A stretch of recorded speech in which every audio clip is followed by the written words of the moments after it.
ఇరాన్ని ట్రాప్‌లోకి లాగి కొడుతోంది అమెరికా. అర్థం చేసుకొని రిట్రాక్ట్ ఇవ్వగలిగిన స్థాయిలో ఇరాన్ లేదు.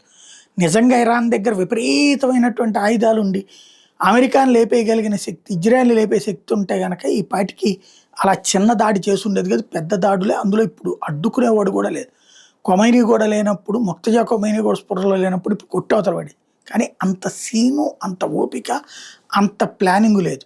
ఇప్పుడు ఆయా ప్రాంతాలకు సంబంధించి ఊళ్ళకి మధ్యన రోడ్లేయటం, దేశానికి మధ్య రోడ్లేయడం, తద్వారా భవిష్యత్తులో కూడా ప్రాబ్లం రాకుండా చూసుకోవడం అన్నటువంటిది ప్రస్తుతం జరుగుతున్నటువంటి చర్య. రాబోయేటటువంటి రోజుల్లో అమెరికా ఒక ట్రాప్ వేసింది. ఎలాంటిది అంటే మనల్ని ఇబ్బంది పెట్టడం అన్నటువంటి కాన్సెప్ట్ కాదు దాని ఉద్దేశం. ప్రధానమైనటువంటి ట్రాప్ ఇరాన్ని ట్రాప్‌లోకి లాగడం. ఇరాన్ సచ్చినట్టు పొద్దునుండి సాయంత్రం దాకా కూడా యుద్ధానికి సిద్ధమవ్వాల్సిందే. అమెరికా ఆ సందర్భంలో యుద్ధం అనేది ఒక పార్ట్‌గా మాత్రమే చూస్తుంది. ఏదైతే జరగదనుకుంటారో అది జరిపేలా చూడటం అన్నట్టు అమెరికా వంతుగా మారింది. ఏం జరుగుద్దో చూద్దాం.